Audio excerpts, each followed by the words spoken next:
Hello, everybody. Good afternoon. My name is Vanessa Gonzalez, and I am the founder and president of the Silicon Valley chapter of Hispanic PR Association. On behalf of our national board, I want to thank you all for coming and welcome you to this afternoon's virtual panel on Inside the Maze, Unraveling Diverse PR and Communication Team Structures.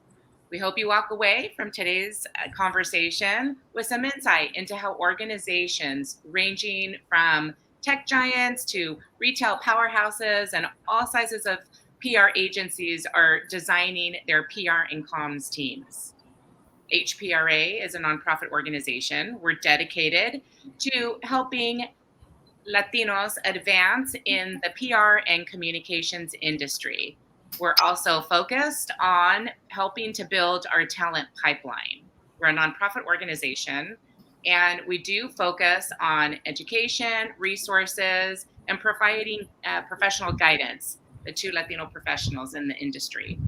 We're excited to have you all here today. We're excited to have our panelists. And without further ado, I am going to introduce you to our moderator, Carla Santiago, General Manager of the Edelman Miami office. Carla, take it away. Thank you, Vanessa, and welcome everyone. Thank you for being here today. I am so excited to have with us two amazing industry leaders that know our public relations and corporate communications industry very well. And they have extensive experience in building successful communications teams. So today we are so proud to welcome Jessica Bayer. She's the managing partner of DHG Global, and Andrew McCaskill, the senior director of corporate communications at LinkedIn. So I will let Jessica and Andrew further introduce themselves so that we can get a little bit more of their professional journeys. Jessica, let's start with you. Thank you so much, Carla. Really great to be here. So as Carla mentioned, my name is Jessica Bayer, and I'm a managing partner at DHR Global, which is a global executive search firm. I run the corporate affairs and corporate communications executive search function. So that means I recruit communications professionals from the mid-level all the way to the chief role. And the reason that I'm in this job is because I've spent 20 years recruiting comms professionals. So the first 15 years of my career, I spent in the PR agency world recruiting at Burson Marsteller and at MSL Group. And then I went to a boutique executive search firm, and now I'm leading this function at DHR. Wonderful. Thank you. And hi, Andrew. Hi. I'm hoping that you're not getting too much of an echo from me. So I got my mic set up, so I hope it's okay. I'm currently senior director of corporate global communications at LinkedIn. I started my career off in agency life. And I started off at a boutique firm down in Atlanta, and we specialized in tech, right? But it was B2B tech. I like to say that I started my career like making the most non-sexy stuff, sound interesting. So I built my chops on financial services technology, like the stuff that moves your money, but you've never heard of any of the companies, right? Unless you work in the space. But it was amazing, and it was a great, I'm an agency guy, spent 15 years in agency life. I was SVP in the corporate practice at Weber Shandwick, New York eventually, and worked on tons of amazing clients. It's crazy now to see like the Barbie movie because like that work happened at Weber. Like we went at my time that was there when they actually put Barbie on the cover of Time magazine. I remember when Weber did that, working with the folks at Mattel. And I then was recruited to go to Nielsen, which operated in 106 countries around the world, publicly traded, as senior vice president of corporate communications there, and then later went and lived in China and managed the communications function for Nielsen China. Although I don't speak Mandarin, but big black guy living in Shanghai. Would love to tell you the story about that at some point, and then.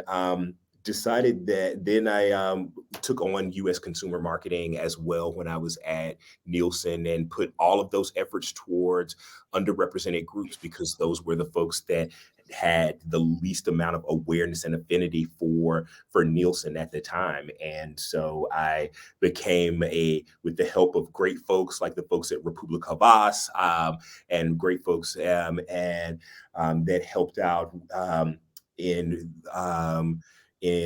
for Black PR, as well as Asian American PR as well. Did that successfully for a few years, and then got recruited to come to LinkedIn. And I'm in the corporate practice and lead a lot of our diversity and equity comms work now. So it's stoked to be here. Thank you. Thank you both for being here. So, I mean, let's jump right into it. Let's start to unravel the maze. Obviously, between the three of us, there's a lot of agency and in-house experience. So we can be here for hours, but we're gonna keep this to 45 minutes so we can have some Q&A at the end for everybody. So, Jessica, I'm going to start with you and basically ask you in all your years, obviously at the agencies and in your recruitment experience, what are those factors or what are those determining structures that differentiate the PR and comms teams between industries or sectors, between company size, between, for example, Drew was referencing a lot of multicultural communications. So what do you see those structures being, and depending on the industry or the sector, the company size, and the target audience? That's a great question. And I think it really comes down to industry sector. And really, you can look at functions broken down into B2C and B2B. And that's where you'll find the most common threads. So when you're looking at a B2C company where the consumer is critical, the audience is really the consumer, and that's super important, marketing is going to play a much larger role on the comms team. So the CMO tends to oversee communications because, again, the focus is the audience and the consumer. When you're in more of that B2B, highly regulated industry space where legal issues and government issues are more impactful and make a difference, you're going to find the communication structure more likely reporting into a general counsel or CEO, something like that, just to make sure that everyone's covered when those high profile crises come up that are in that regulated industry. So from a reporting structure, on the consumer side, you're seeing comms more report into marketing, and on that B2B highly regulated industry side, it really reports more into that general counsel because of the issues that those teams are going to face. Drew, in your experiences, where have you reported typically, like Nielsen versus LinkedIn now? Have you been reporting to CMOs, CCOs, CDOs? Yeah. What's interesting is that I couldn't agree more with that sort of B2C, B2B analogy. I will say when I was at Nielsen, the chief communications officer reported to an EVP of marketing and comms, right? And then later reported directly to the CEO, largely because so much of our work was, to your point, was B2B, right? Businesses bought our stuff, right? And so that is sort of the way that most people think of it. I will say that when I took over US consumer marketing, and it became very much multicultural marketing, once I pitched that decision and it was approved that I could put my entire marketing budget towards communities of color in the LGBTQ plus community, I then dotted line to a CDO because there was so much of that work for us to get the most bang for our buck that had to be fully integrated. And so in that particular instance, because I was doing consumer engagement and comms to consumers and marketing to consumers at a big B2B company, we had to be fully integrated to make sure that, hey, our community impact work aligned with our multicultural marketing work, aligned with our experiential, right? And so that all of those things made a bigger impact because it was so well integrated, right? And so that was that structure. When being at now LinkedIn, of course, I'm in the comms function and communications reports again to a chief marketing and communications officer, largely because so much of the work impacts members and consumers, but corporations are our biggest customers and clients, right? And so there is that piece around all the things that we do around consumer are highly integrated with brand and marketing in a way that sometimes B2B comms does not have to be and does not have to play that same role. But yeah, I would say absolutely that. This question is going to go to both of you, and of course, we don't have to mention names of companies or anything. But when we think of the two structures and what we've established in the conversation today of that B2B versus B2C scenarios, what are the pros and the cons that you see to the two structures? Whoever wants to go first. It depends on where I sit in the organization, right? Like if I'm a chief communications officer and I'm in the big chair, I don't want to report to a chief marketing officer. I'll just be honest with you. I mean, I know there are a bunch of companies out there listening. They're like, oh, should we take Drew off our list? But what I will say is that as a chief communications officer, I'm thinking about where do I report? If I'm reporting directly to the CEO or COO of a company, that's going to be where my preference is, largely because I think that there's power in proximity, right? Now, if I am, but I do think that there's benefits to comms and marketing being truly integrated, right? And if there's a way to have a CCO and a CMO be true partners and integrated into where they really are peers, and there's less of a, your work is a pillar of my work, that would be my preference as well. I'm always fighting for comms to have a certain amount of budget and autonomy in how we work, as long as we play well in the sandbox and are integrated. That's always my preference. But I do think that there's a world that exists where to get the best work to get the most efficient work done, particularly again to your point, in highly regulated industries, that reporting structure to policy or a GC, if your role is less about consumer engagement and impact and more about staying on the right side of regulatory functions and legal functions and all of those things, then I think your close connection to legal and GC is what really matters. If you're at the mid-level or if you're new to the industry, your direct manager has way more impact on your life in that organization than the reporting structure 5 points above. So that's my thought. 100%. Jessica, what do you have to add to that? Yeah, so I laughed out loud because as I'm interviewing candidates for roles, every single chief communications officer I talk to prefers the reporting structure to the CEO, obviously. But I would have to say, because I've had to sell this to a lot of people, if you're reporting to a CMO, but the CMO knows that they don't understand comms, that you can keep your lane, you are the expert, I'm here to support you, and it's more, Drew, like you said, like a CMCO situation, then go for it. If you're reporting to the general counsel, and again, they're like, look, I don't know what you do, talk to the CEO, I'm just going to make sure we're legally covered. Great. I think it depends on that specific person you're reporting to and how they value communications, and if they're going to get in your way or if they're going to let you have the access and the visibility that you need. And really, each person who comes into a senior level comms role, I know everyone's like, I need a seat at the table. I have to have a seat at the table. You have to earn your seat at the table by being credible and authentic and creating value and attaching what the comms function can do to the bottom line and to the business and to the overall goals. So, coming into a situation, you really have to own it. And I completely agree with you, Drew. But I'm saying it really depends on that person. Yeah.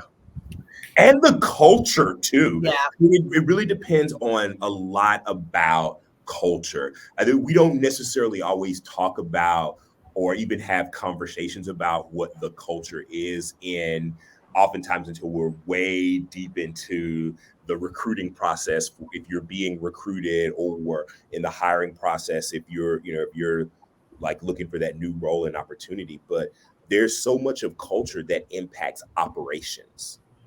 I agree. And you've mentioned in your prior statements, you used the word integration 3 times in that statement. So I know you are very passionate about collaboration, integration, playing nice in the sandbox. So that brings me to the next question, because this is something that obviously we all had to get in the sandbox, and it was the pandemic, and it was the social unrest issues of 2020 and beyond, and the ones before that, and the ones that came after, of course, George Floyd. So how have you seen the public relations, the communications structures evolve? We're now also seeing a lot of unionization trends as well in different industries, unexpectedly, like tech and logistics and etc. So what have you seen? What do you think of that evolution? And I know, with Jessica, I also want to touch the point with you about the rise of the internal communications function, because many times we obviously are young and we get into public relations thinking of that external communications function, and there's this whole world of internal communications that became more important than ever from the pandemic. So can we now get into that conversation, internal, external, and the impact of 2020 on this communications ecosystem? Yeah, and we started to see the evolution of companies understanding that their corporate reputation was more important than products they sold. The ESG strategy, their social impact stance, all of the employees believing in the brand, those things started to matter more than products. And so as that happened, we've seen the rise of the corporate affairs function. And when I say corporate affairs, what that means to me, and it means something different to everybody. And if you go to Europe, it means something completely different. But it's having all of the things that impact a corporate reputation under one umbrella. So you've got internal communications, because employees now will go vocal with anything that you say. So internal comms is external comms. So you've got all of the communications functions: internal, external, executive visibility, thought leadership. You have the brand marketing piece. So sometimes in the consumer space, advertising will stay outside, but you've got the brand marketing piece. You've got the social impact piece. How do we make sure when we're taking a stance, it's authentic and it's real? When we don't say anything, what are we doing there? And then you've got the government relations, the public affairs piece. And those are all of the things that really impact a corporate reputation. Public companies, you can throw in IR, but finance doesn't like to get rid of that. So that's what I've seen is the evolution, and 25% of Fortune 500 companies now have corporate affairs functions to really keep it together and really have a function that can make an impact, and it's cohesive and tells a consistent story. I can agree with that more. I mean, I think one of the things that we're seeing that's less about structure, but is more around the way hiring is done, and that is that the skill sets that people who are looking for communications professionals, what they're searching for has shifted quite a bit. In terms of that, like a lot more of the folks that are searching for the comms role, or who are recruiting for a comms role, they're looking for skill sets beyond just being a good writer or a project manager. They're looking for teamwork. They're looking for leadership. They're looking for some of the things that we typically used to think of as soft skills that now are like rising to the top of those things. We're also seeing much more interest in people who have some modicum of cultural competency, right? And so that has been a boon to a lot of people from underrepresented groups, and being sought after a lot more, because oftentimes, and I don't want to I don't want to ruffle any feathers here, but just because you're Black or Latino does not mean that you necessarily are adept at multicultural marketing and communications, right? And so it's not like you can just walk down the hall and say, "Oh, there's a woman; she can tell us everything we need to know about marketing to women," right? And or oh, there's a Black guy downstairs, let's bring him up here for that multicultural work, right? Like that doesn't work. But what I will say, that I think that what we saw in 2020 was much more, to Jessica, to your point, that employees became really central to how companies thought about their brands, right? Like if you I think employees have more voice and more choice than they've ever had before. And definitely when during like the pandemic times, right, there was much more voice and more choice. Is that for many companies, particularly big companies, particularly companies in tech, where most people do not understand how the average tech company actually makes their money or where the money comes from, right? Like there's the only thing that can take down certain tech companies is not going to be customers because they need them too much. It's not going to be the public because the public doesn't understand them. It's not even going to be government, especially not in the US, because the US government doesn't understand how the technology works. Its employees are the biggest, are the literally the biggest sort of vulnerability to brand and brand reputation for some of the largest companies in the world. And so I think that that's been something that has become much more centralized in terms of employees as an audience is now very different than it was 5 years or even 3 years ago. I would also say that structurally I'm beginning to see more of my friends that have marketing and communications roles in particularly consumer packaged goods companies. They're starting to build out multicultural or inclusive marketing centers of excellence inside of those organizations. A lot of those centers of excellence are now looking across the bow at all of the other things like the social impact. How are we engaging ERGs for internal comms, and how are we doing all these other things, that there's a centralized hub in the middle that creates a real strategy for how all of these things work together. Again, the integration piece. And I think that that's something that we've not seen previously. I don't know how long it'll last because, I will say that it can be cyclical in how companies engage, It is. engage in that sort of thing. But I do think that particularly the public affairs piece or the corporate affairs piece has become really, really interesting now because there are companies that made sort of these public commitments during the height of sort of racial sort of equity and racial awareness and right around the time of George Floyd. And a lot of the advocacy organizations are starting to say, hey, remember when you said, and so I think that we're going to start to see much more of that. I think we're going to start to see a lot more staffing up of around public policy folks that actually understand community impact as well. Largely because there are a lot of things that are becoming highly politicized now for corporations and companies that were never politicized before. The least of which is diversity and equity work. But I'm now talking about how companies are actually their philanthropy work. Like all of those things could easily become a question on the Twitter feed of of a congressional leader. So. Yes, that there was a lot in that, but I picked out three words, and I'm gonna go to Jessica because you talked about recruitment of specific skill sets, and you talked about tech. So this is gonna be also for both of you, but I want Jessica with that like future forecast vision on what we're going to start seeing in terms of skill set recruitment and skill set desires with the impact of new technologies and AI specifically. And to Andrew being on the side of a tech company, sort of perhaps in this audience today, and at least conversations at communications agencies can be from a place of anxiety about job replacement by technology. So let's move to that part of the conversation.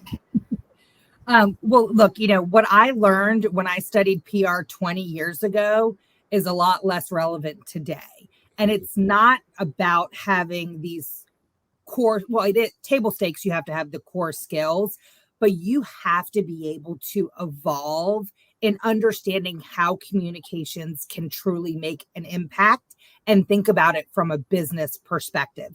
Anyone who's studying PR in school needs to also be taking a business degree, because that alignment and being able to tie what we're doing from a communication standpoint to a business objective is critical. So people in comms are going to be asked to know more, to be more innovative, and to be on the forefront of how the world is changing and really lead that within organizations versus just, pitching media or writing press releases. So it's definitely a skill set. Like, people need to continue to evolve with the skills. Also, as companies have to shrink their communications function. So there was a lot of over hiring in 2021 and 2022. And now companies, specifically in tech, have to shrink that communications function.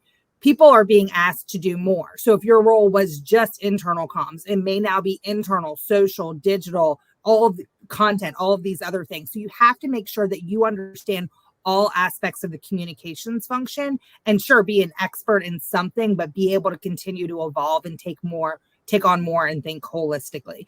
And with AI, I saw one of my friends from the agency world posted something, and he was like, once CEOs actually know what they want, then we won't need comms anymore. But until then, we're fine. And that's an important thing to think about, because CEOs can't, if they know exactly what they want, AI can give them the answer, but they don't know exactly what they want, and things are evolving. So comms is really here to help that evolution.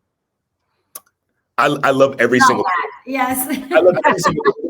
I will say that, especially to the point about even if you're not changing job, your job is changing on you, and so we all have to get really serious about keeping our skills fresh, as well as being able to articulate what our skills are. I can't say it enough. Skills is how most recruiters are sourcing talent. They're sourcing talent based on skills, and you've got to be able to talk about how you use your skills in the current world of work as we see it today. I think that every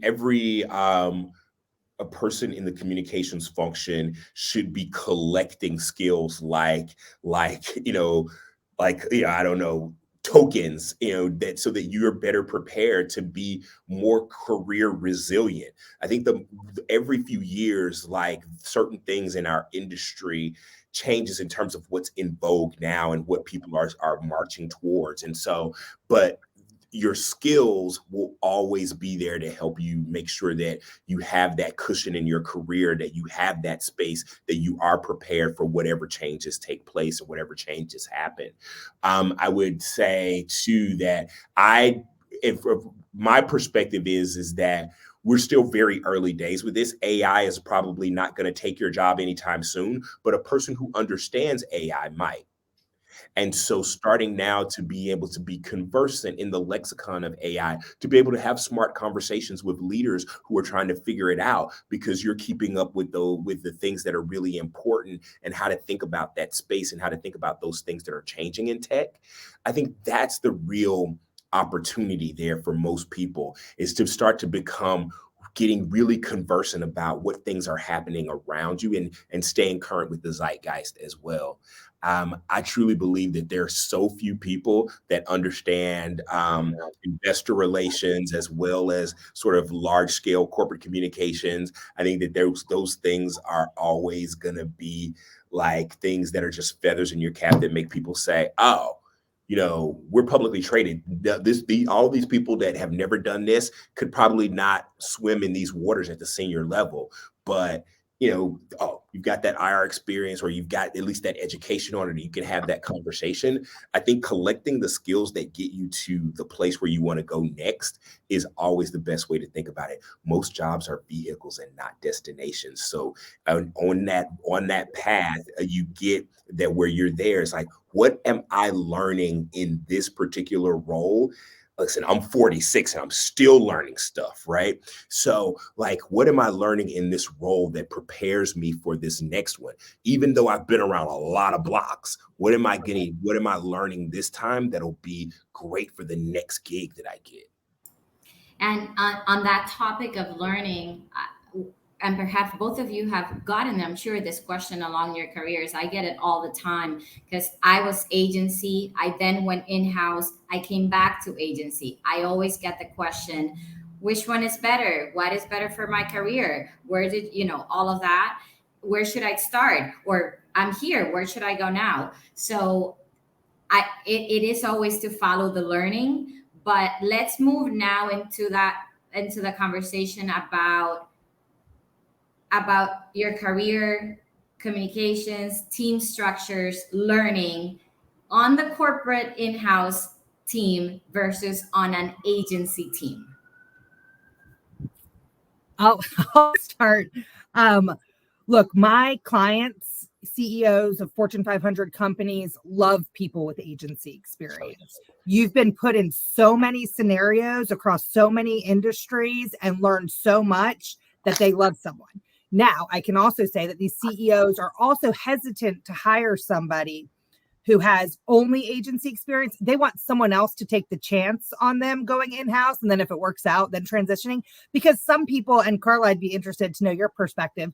In the agency world, you're surrounded by people who speak the same language you do, believe the same thing you do, studied the same thing. It's very common. When you go in-house, you're surrounded by people who care about that industry. So if it's manufacturing, it's, or healthcare, it's scientists and doctors. Do you want to be surrounded by those people? Can you speak that language? Are you passionate about that industry?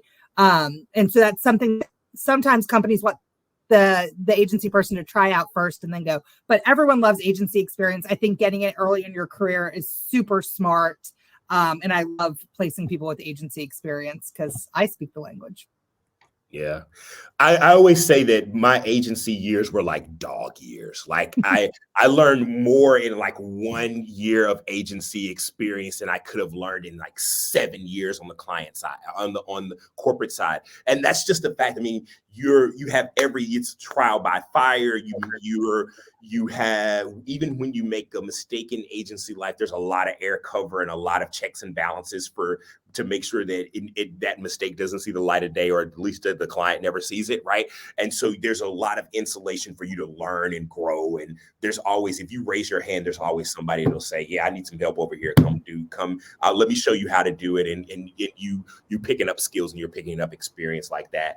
Agency life also gives you this amazing opportunity to like figure out what you don't want to do, because you try so many different things and you're like, oh, definitely, like, once I get off this project, I'm never doing this unless I have to again, right? And so you get a chance to figure that out earlier in your career. I will say that you learn very different things, I think, once you get to the corporate side. I would say that the beauty of going from agency to corporate for me was that corporate paid a premium for my agency experience that my agency was not willing to pay at the time. I don't know if we're getting into compensation about things, but that was my experience. Not the topic of today's meeting. I was going to say, I don't know if that's what anybody else's experience was, but what I would say is that I learned different things on the corporate side. I learned to get into that level of specificity. Like, you can't do comms on the corporate side unless you really understand how that company makes money. You can't do a good job of it unless you get sort of deep into it. Even at the sort of corporate communications level where you're doing reputation management, you still can't do that work without really understanding that company and how it makes money and its audiences and its customers. And I think that it gives you that level of depth and to really understand where, I think in that situation, for me, my MBA became much more valuable as I was more senior in my corporate role than it would have ever been on the agency side, if I'm honest, because so much then I had to be a master of a lot of different things operationally too, that I did not have to master even at the senior level on the agency side, I just had a different subset of stakeholders with a different level of expectation for me to go deep and help solve a different subset of problems as a communications professional than I did on the agency side. And because as you said, on the agency side, you get to see all kinds of things, all kinds of clients, all sizes, industry sectors. How do you think should a corporate communications team trying to undergo a restructure, or if it's, you know, a small company that is rapidly growing and needs to stand up an in-house communications team, what can they learn, or should they lean on their agency teams to help them structure internal in-house, when I say internal, in-house teams, just because we've seen so much? Like, do you think we add value from an agency standpoint to a corporate client in building their in-house communications team? I think that's tricky, right? Like the former agency guy in me wants to say, absolutely, your agency should help you do that, and they're invaluable to your everyday way of being and doing and working, right? I do. What I think though is that your agency absolutely can help you in that, largely because your agency should also be connecting you to other executives that they have worked with that are solving problems that are similar to the problem that you're solving for. So my agency should be increasing my professional network in my professional community to the point to where agency principals should be in customer or former customer that is operating or doing something similar to what I'm doing, so that I can ask them their perspective and their opinion as well. Like, I would absolutely love for my agency to say, hey, here's how you should structure your business. I'm going to come in and be your consultant and show you how I think it's done. Do I need an agency to be that when I could go out and hire a consulting firm for that? I don't know, right? But what I do know is that you introducing me to a subset of your senior level customers or clients who are solving for similar problems or who have solved for a similar problem gives me a lot of confidence in, one, our partnership, but also in my ability to now have this conversation with this other leader, sort of sub rosa, to kind of also give me some peer-to-peer insight on how I should be doing this. That's my personal take. Jessica, I'm on board. No, I mean, I think that makes sense. There's a lot of people come to me and ask, what have you seen? You know, like how other people structured comms when it comes to government relations and public affairs and corporate affairs in different industries, because it's all very different, and it's no one has like the magic bullet. So I do think that an agency has a perspective in specific comms, whereas a consulting firm may know every other area of the C-suite. But I feel like there's still this like mystery land that this like communications function lives in, and as much advice or insight you can get into how other companies are doing it and doing it well, or maybe who's not structured right, or who a crisis blew up and it shouldn't have blown up if they had the right team in place and organized the right way with the right reporting. I think there's a lot of learning to happen there, and seeing who's done it well and who hasn't. And I know you asked me about my experience, so let me answer that. I started on the agency side. I actually started at Edelman in New York. I've always worked on multicultural communications and specifically Hispanic marketing. And I then went to another agency, another of the large global agencies, but here in Miami. And after 5 years there, I actually went in-house. I went into what I consider one of the most beautiful industries, which is hospitality. But I so agree with your point about you have to be passionate about the industry. And I actually, when I got that job, I had no prior experience. I was the head of PR for Latin America. I had no prior experience with Latin America, and I had no prior experience in hospitality and tourism. But I was able, in my interview process, show so much passion for travel, hospitality, tourism, got the job. I get there and I'm just this one person that comes up with a plan at the beginning of the year, and it's like, this is what we're going to do in Latin America, and then everybody's like, here's your budget, go have fun. So it is very different, the day-to-day work, because I was by myself in Miami with the rest of functions for Latin America, but I was reporting to a global communications team that sat in Chicago, and then EMEA and APAC and whatnot. So there is that singularity, individuality of the work when you are on in-house, like you own the function in-house, versus obviously the collaboration and the teamwork of everybody in the same project doing the same thing that happens on the agency side.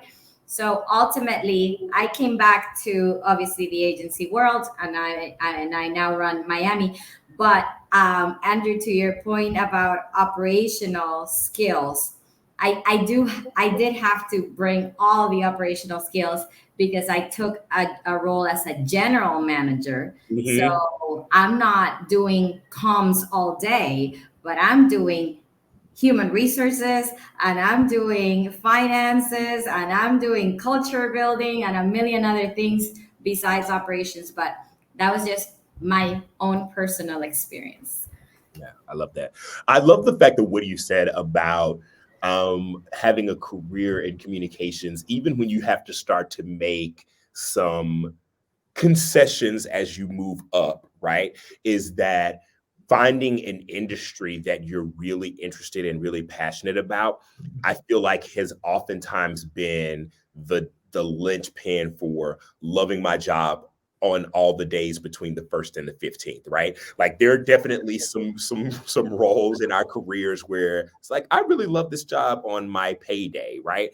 But like finding industries that you're interested in, or finding opportunities where you can play in a lot of different industries is oftentimes like a great thing for whether you're in the beginning of your career, or in your more senior parts of your career too, because our skills are so highly transferable.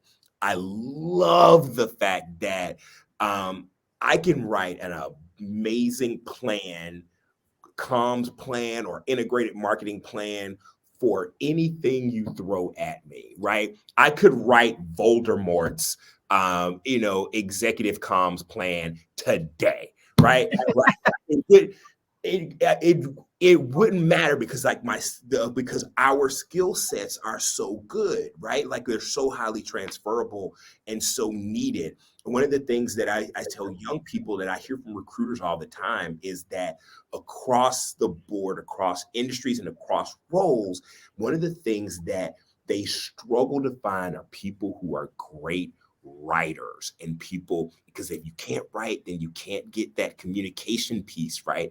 And so I always say that like the beauty is that you get the opportunity to peek around the corner and say, oh, I really like this, or I really like that, and use your skills to find a place in that world. Speaking of great writers, we have a lot of questions, and we are at our 15-minute mark. So let's get to Q&A, and thank you for everybody. We have a ton of questions. I love this. So let me start here. Lydia is asking if, as an early public relations professional, do you recommend starting careers in B2B or B2C? Drew, I mean, you said it before, the agency world is a good place to figure out what you love and what you don't love, and what you're good at and what you're passionate about. And so you should have exposure to both, and then you'll figure it out. That's Agreed. good. Bringing it to something very topical and very relevant to last week, there's a question about, are you seeing or hearing of challenges in the comms teams that are facing due to the overturning of affirmative action in higher education? And there's also a backlash in DEI that we're seeing. Are you seeing something similar? Any thoughts on the sort of, there's a lot of DEI teams that have been getting impacted recently? Yeah, I mean, I'll give a little bit of perspective on this because what I think that are we hearing about challenges that comms teams are facing due to overturning of affirmative action? I don't think we've seen the impact yet, right? The reality is that what the Supreme Court ruled on was the law for higher education and the laws for actual companies and businesses are quite separate and quite different sets of laws, right? So I don't know that we'll see full impacts of like affirmative action changes or anything like that in sort of the business world. I think there's a lot of angst about it, right? Like there's a lot of anxiety in terms of how do we talk about it? What language are we using for our equity and inclusion programs now? Can we say these things? You're like, well, us talking about the incredible work that our D&I teams are doing, it get us on, conservative media tonight, right? That sort of thing. Like we don't want to become a political football. So I think that there's a bunch of conversations happening about these things. I think a lot of the DEI folks that we've seen move on from certain places are actually being hired at other places. So I think it's less about these people losing their jobs and going away. I think that there's a bit of a reshuffling of people moving into spaces where some of those companies are either making the conscious decision to double down and say we're going to keep our foot on the gas, and they're hiring other people from companies that are saying, hey, we may take a break or just do away with this altogether. I think a lot of the folks that we saw that are high profile are moving on to some very lucrative consulting gigs. So I don't think there's some of the people that you're seeing that are moving on from places that you might not want to cry for. I think they're going to be okay. But I do think that how we think and how we talk about diversity, equity, and inclusion for those of us on the corporate side is going to be very different in the next 18 months. Jessica, for you, we have a question. In terms of what you're seeing companies hiring for now, should people have more general comms experience and try a lot of different things out to get a lot of diverse experience, or should they really be specializing in one part of the entire communications umbrella? Yeah, that's a great question. It's a hard one to answer because I think early in your career, you need to be more of a generalist and really expose yourself to a lot. But as you start moving up, you have to have an area of focus or area of expertise. Especially if you're looking at the larger companies, there are specific roles for, I need a VP of financial comms. I need a VP of media relations, internal comms, product communications, whatever it may be. And a generalist is going to have a harder time of getting that job if they haven't specialized in that field.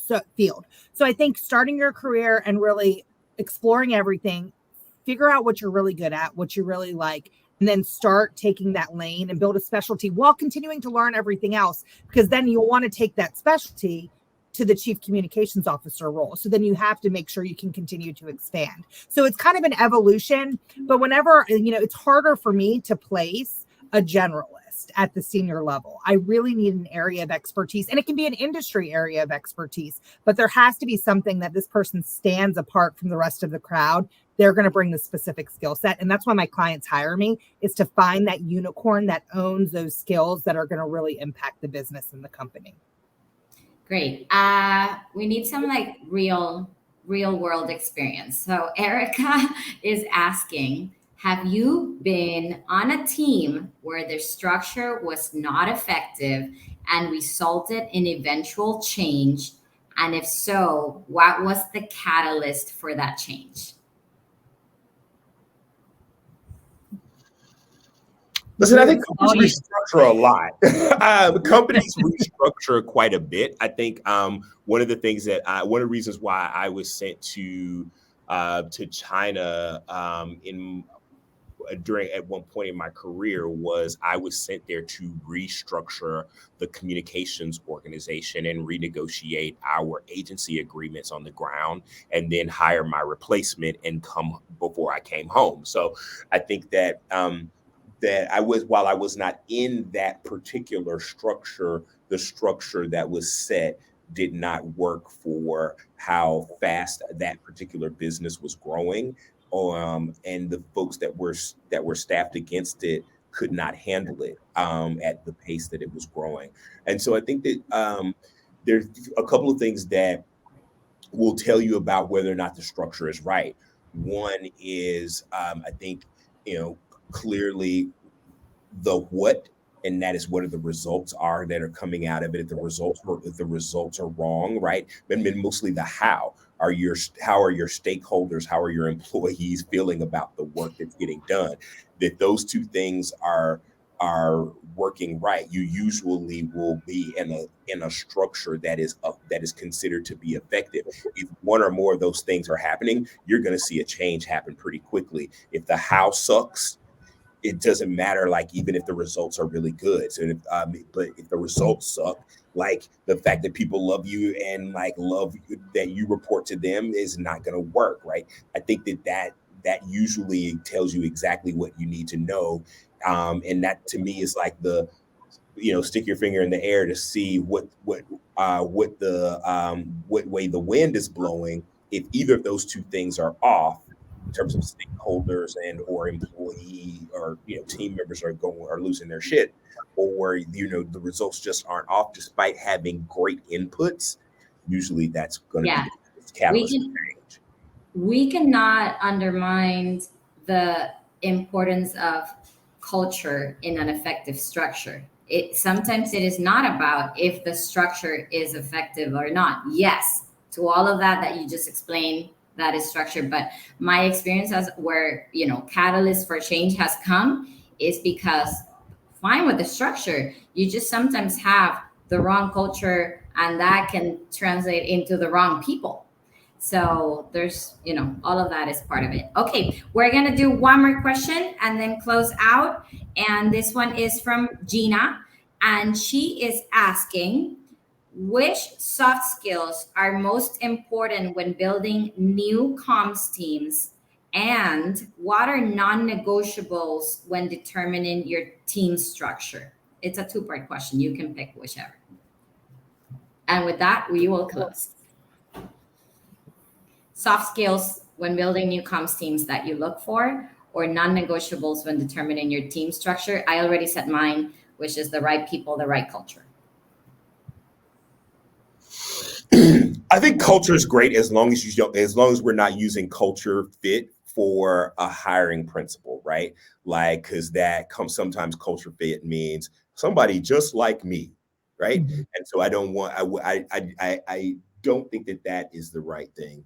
But I will say that for me, soft skills, I need someone who is a communicator, who's a team player. I need someone who is going to be curious. It's hard to gauge that as a skill set, but curiosity is one of those things, because I may give you a body of work that somebody else might not find interesting. If you can get curious about it and find a way to get excited about that, I know I can give you anything, right? And that's what makes me feel good. Like, if you can come to me with two things, a strong POV and a plan on a page, I'm taking you with me to the next 10 places. And I think with problem solving skills, because that point of view and that plan's never going to go exactly how you want it to. And so when something arises, it's not like throw your hands up in the air, it's done, I'm leaving. Like, it's okay. So how can we shift? How can we be nimble? How can we evolve? And how can we make sure we're constantly navigating this ever-changing world with problem solving skills and a positive attitude and just an optimism that it's going to be okay. It's going to work out. And we're going to get there, and let's keep on working together to do that. Yeah. Yes. Culture is not about personality and your friends, but about all the soft skills that we just discussed. Well, thank you, everybody. Well, I know we don't have like an open forum, but round of virtual applause in your homes to Jessica Bayer and Andrew McCaskill. Thank you so much for being with us today. We've loved it. It's been a wonderful conversation. Thank you for everybody that joined, all your comments and questions. And of course, continue to follow HPRA on our social media. Here it is on the screen, our Instagram page, and stay tuned for everything that we always have going on. So thank you to Vanessa, Gorky, Sonia for organizing this. And everybody have an amazing, amazing day. Thank you.